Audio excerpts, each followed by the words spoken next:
Hey guys, I'm Hemant Jain and welcome back to your favorite show HJ Presents Fun with Stocks। तो आज की class में मेरे को लग रहा है क्या डिस्कस किया जाए। तो मैंने सोचा यार एक ऐसी लार्ज कैप कंपनी उठाई जाए जिसमें काफ़ी अच्छी अपॉर्चुनिटी है। तो आपको पता ही है यार, मार्केट लगभग 10 से 15% के आसपास डाउन है। तो जब मार्केट इतना गिरती है तो यार काफ़ी सारे लार्ज कैप कंपनीज काफ़ी ज़्यादा गिरती हैं। एंड ओवरऑल इंडेक्स में करेक्शन की वजह से काफ़ी सारी कंपनीज में काफ़ी अच्छे अच्छे चांसेस मिलते हैं हमें बाय करने के।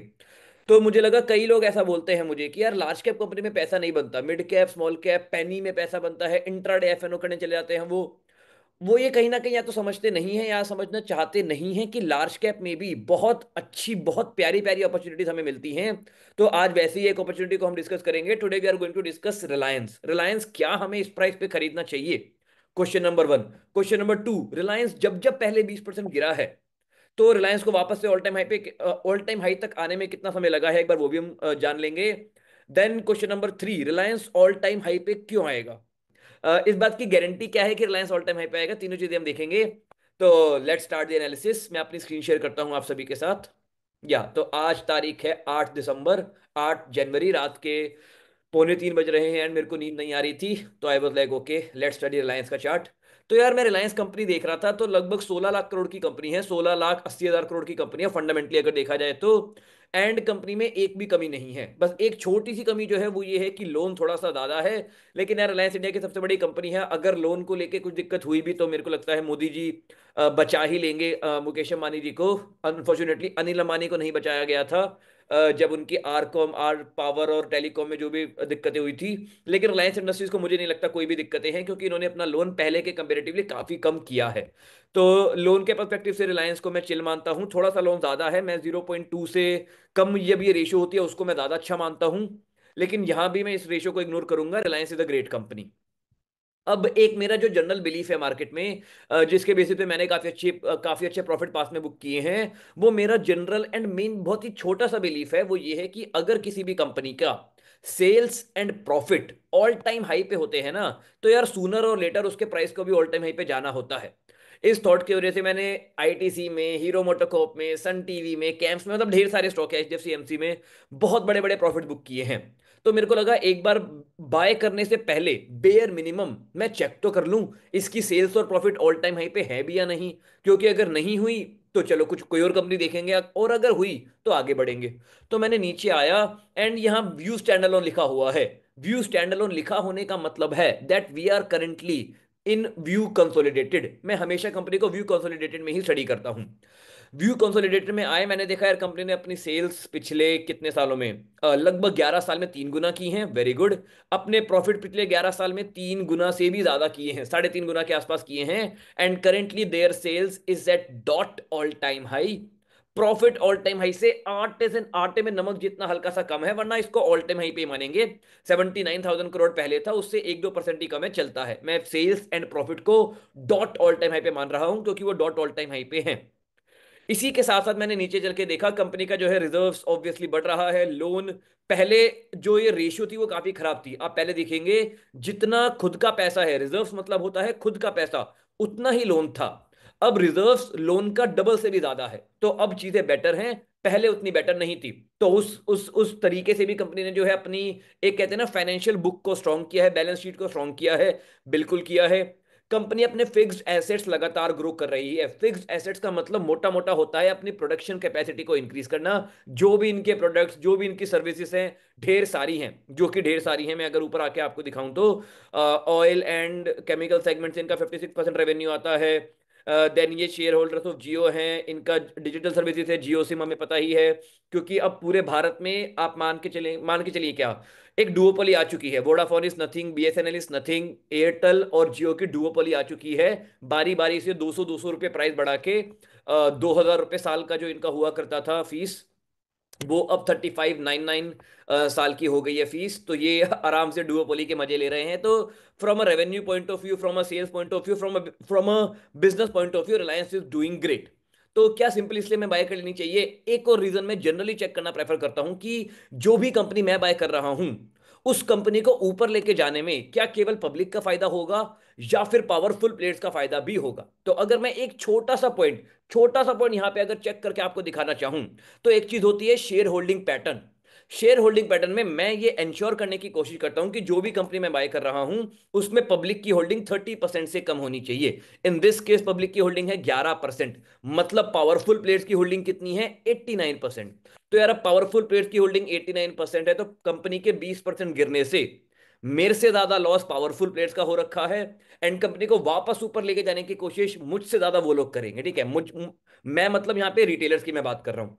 तो हमें टेक्निकली टेंशन लेने की कोई भी जरूरत नहीं है, लाइक शेयर होल्डिंग में टेंशन लेने की जरूरत नहीं है। कंपनी को ऊपर लेके जाना मेरी रिस्पॉन्सिबिलिटी नहीं है, पावरफुल प्लेयर्स की, FIIs DIIs की रिस्पॉन्सिबिलिटी है। तो अब एक बार देख भी लेते हैं कंपनी कितना गिरी हुई है। तो यार मैंने कुछ कुछ आप रैंडम चीजें देखोगे मार्क कर रखी हैं, इसके बारे में मैं अभी आके बात करता हूँ। मेन पॉइंट जो मैं हाईलाइट करना चाहता हूँ, करंटली अभी कंपनी ऊपर से जो है लगभग कंपनी ऑल टाइम हाई से गिरी है लगभग 20%।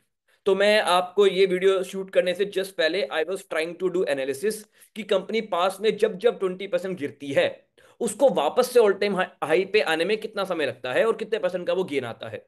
तो एक बार भूतकाल में चलते हैं यार, देखते हैं। मैंने लगभग 10 साल की एनालिसिस की है। सी आई बिलीव जो भी कंपनी आप बाय कर रहे हो, सेल कर रहे हो, जो भी स्ट्रेटेजी आप बैक टेस्ट कर रहे हो, वो कम से कम पिछले 10 साल पे आपको टेस्ट करके देख लेनी चाहिए कि काम करती भी है या नहीं। तो अभी जो मैं आपके साथ शेयर कर रहा हूं ये कोई इंडिकेटर नहीं है, ये बस एक नॉर्मल सा रूल है कि मैं रिलायंस को तब बाय करूंगा जब वो 20% गिर जाएगा। तो अगर मैंने 10 साल में हर बार सेम चीज की होती तो क्या मेरा प्रॉफिट होता, और मेरा साल का कितना प्रॉफिट होता, वो हम डिस्कस कर लेते हैं, एक बार देख लेते हैं। तो मैं गया भूतकाल में, 10 साल पुराना डेटा, 10 साल पहले मैं गया। हम आ गए यहाँ पे 2013 में। 2000 जनवरी 2014 के स्टार्टिंग से मैंने बैक टेस्टिंग स्टार्ट की है। तो इस वाले जो फॉल है इसको मैं इग्नोर कर रहा हूं क्योंकि यहाँ पे ऑल टाइम हाई बहुत जल्दी आ गया था। एंड ये ऑल टाइम हाई से 20% की फॉल नहीं थी, ये 19% के अराउंड की थी। So I am simply ignoring this fall. उसके बाद यहां से 20% गिरी कंपनी।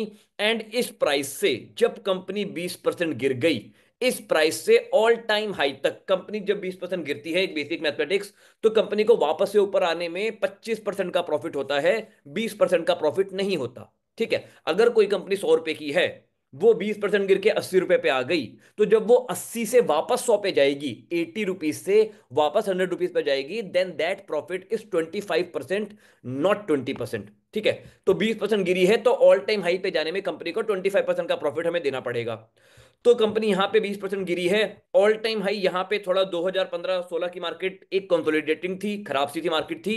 यहां पे कंपनी को ऑल टाइम हाई पे जाने में लगे हैं डिट्टो कितने साल लगे हैं, 1 सेकेंड, लगभग 708 दिन। 708 दिन का मतलब होता है मोटा मोटा 2 साल। कंपनी को यहाँ पे 25% का रिटर्न देने में 2 साल लगे हैं, which again translates to close to 12% की CAGR। बहुत अच्छा नहीं है ये, लेकिन FD से एनी डे बेटर है। तो ये रिटर्न्स मिले थे। एंड बीच में मार्केट 10% भी गिरी थी, तो उससे खैर मेरे को फर्क नहीं पड़ता है, because there is literally no stop loss in my dictionary. ठीक है, तो फिर भी एक बार लिख लेते हैं कि 20% थे, और कितना गिरी थी? लगभग 11%, अगर मैक्स में लिखूं तो लगभग 13% तक गिरी थी। उसके बाद कंपनी 20% कब गिरी थी? उसके बाद कंपनी 20% गिरी थी लगभग यहाँ पे 2018 में। एंड यहाँ पे इसको वापस ऑल टाइम हाई पे आने में लगे थे 158 डेज। तो एक बार ये चीज लिख लेते हैं ना, हम एक शीट पे लिख लेते हैं। ठीक है, तो यहाँ पे मैं लिखूंगा गेन। खैर गेन हमें पता है, जो कि हर बार 25% ही है ऑब्वियसली। एंड डेज की कंपनी को वो गेन कितने दिन में हमें जो है मिले हैं। तो पहला गेन हमें मिला है 708 दिन में। दूसरा गेन 25% का हमें मिला है 158 डेज में। तीसरी बार जब कंपनी अगेन और नया ऑल टाइम हाई बना के दोबारा 20% गिरी, तब कंपनी ऑल टाइम हाई पे वापस गई है 73 डेज में। मैं यहां पे एक अजम्पशन कर रहा हूं कि मैंने कंपनी को 20% गिरने पे खरीदा, एंड जैसे ही कंपनी ने अपना ये ऑल टाइम हाई का लेवल टच किया, मैंने तुरंत बेच दिया। मैंने कुछ नहीं सोचा उसके बाद कहां जाएगी, क्या न्यूज है, पॉजिटिव सेंटीमेंट है, नेगेटिव सेंटीमेंट है, मल्टी बैगर है, मैंने कुछ नहीं सोचा। मैंने बॉटम पे खरीदा होता और मैंने ऑल टाइम हाई पे, डॉट ऑल टाइम हाई पे बेच दिया होता। This is my basic assumption. तो मेरा 73 डेज में 25% का गेन आता है यहाँ पे। लिख लेते हैं 73 डेज।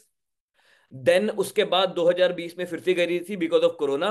एंड और काफी गिरी थी, उससे मेरे को लिटरली फर्क नहीं पड़ता है, बट स्टिल देख लेते हैं। 20% गिरने के बाद 30% और गिरी थी, दैट इज फाइन।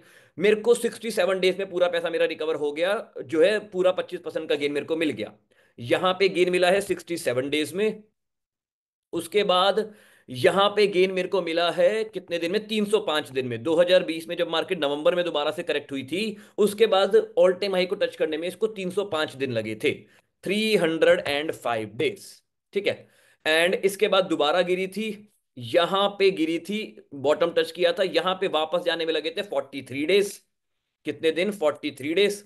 उसके बाद 2022 में वॉर की न्यूज के दौरान भी मार्केट गिरी थी, जून जुलाई तक जो है कंसोलिडेट की थी, सितंबर तक भी डाउन थी, देन दोबारा से ऑल टाइम हाई। मैं ये स्विंग हाई की बात नहीं कर रहा हूं, ऑल टाइम हाई टच करने के लिए इसको लगे थे जो है 20% गिरने के बाद से 132 डेज। मैं बार्स की बात नहीं कर रहा हूं, यहाँ पे डेज, कितने दिन लगे थे, 132 दिन। ठीक है, 132 डेज। एंड अभी रिसेंटली गिरी हुई है 20%। यहां पे मैंने खरीदा है, मान लीजिए, मतलब मैंने खरीदा हुआ है, मतलब मेरे पास फ्यूचर पड़े हुए हैं, इसके फ्यूचर्स के लॉट्स हैं। एंड अभी 4% और डाउन है, 5-10% और गिर सकती है, कोई बड़ी बात नहीं है। आई एम नॉट सेइंग गिरेगी नहीं गिरेगी, मैं बाय कर चुका हूं। मैं अपना ऑल टाइम हाई का टारगेट लगा के बैठ चुका हूं। मेरा यहां से मेरे को पता है कि करंट प्राइस से ऑल टाइम हाई का गेन आना है जो है 31%। मैंने ऊपर बाय किया है, बीच में कहीं भी जा सकती है ये 26%, वैसे 25% ट्रांसलेट करता है, ये 25% का गेन कहीं नहीं गया। अब ये आने में question mark number of days लग सकते हैं, कितने दिन लगेंगे, that's a big question mark, हमें नहीं पता। फ्यूचर में क्या होगा हमें नहीं पता। लेकिन अगर मैं पिछले 10 साल के डेटा के बेसिस पे पास्ट का देखूं कि पास्ट में कितने दिन लगे थे, तो एक बार हम वो तो देख ही सकते हैं ना। आ जाइए यहां पे हम आते हैं, पास्ट में ऑन एन एवरेज, जिसको कहते हैं हम मीन। मीन मतलब एवरेज ऑफ दीज नंबर्स, कि ऑन एन एवरेज कितने दिन लगे थे, 212 दिन। 212 दिन का मतलब होता है रफली 7 महीने। ठीक है, ऑन एन एवरेज 7 मंथ।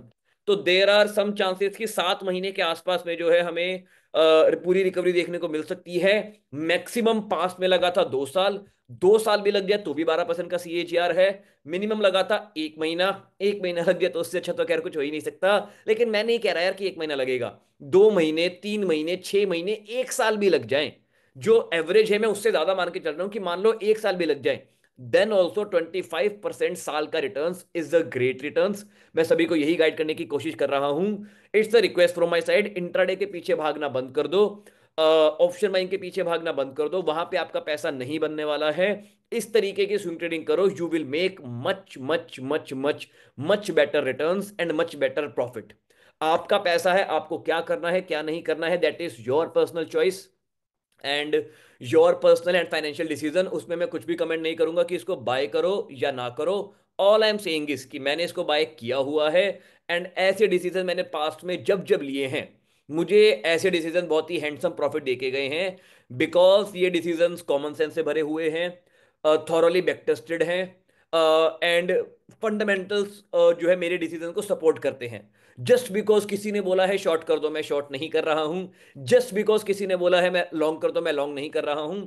मैंने अपनी जो है प्रॉपर एनालिसिस की है, एंड उस बेसिस पे ये रिजल्ट निकल के आया है कि ऑन एन एवरेज 25% का गेन इस तरीके से मल्टीपल मल्टीपल डेज में हमें मिला है, जो कि काफी अच्छी CAGR हमारी ऑन एन एवरेज हो जाती है। हमारा पैसा 25 बार कंपाउंड कितनी बार हुआ है, 1, 2, 3, 4, 5, 6, 7, पिछले 10 साल में 7 बार हमारा पैसा 25% कंपाउंड हुआ है। तो अगर मैं एक बार आपको एक CAGR वाइज भी बताना चाहूं कि 7 बार 25% CAGR में मेरा जो इनिशियल 1 लाख है, अगर मैं उसको इस तरीके से रोटेट करता रहता तो वो पैसा अभी कितने टाइम्स हो जाता।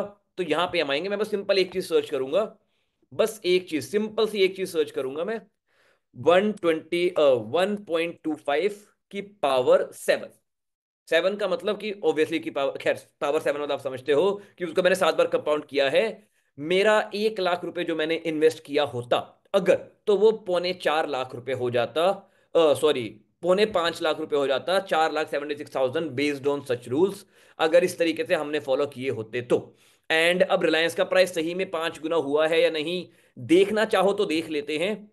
रिलायंस का प्राइस खुद भी 5 गुना हुआ है या नहीं, तो रिलायंस का प्राइस 5 गुना से ज्यादा हुआ है। तो अगर आप लॉन्ग टर्म इन्वेस्टिंग करो, ठीक है, एक सेकंड में लॉन्ग टर्म से भी हम कंपेयर कर लेते हैं ना, कि अगर आप यहां पे बाय करते, रिलायंस का प्राइस था 196 रुपीज, और करेंटली प्राइस चल रहा है गिरने के बाद 120, मतलब 1200 के आसपास, तो ये कितने गुना का रिटर्न्स हुए हैं, एक बार रिटर्न्स को मार्क कर लेते हैं।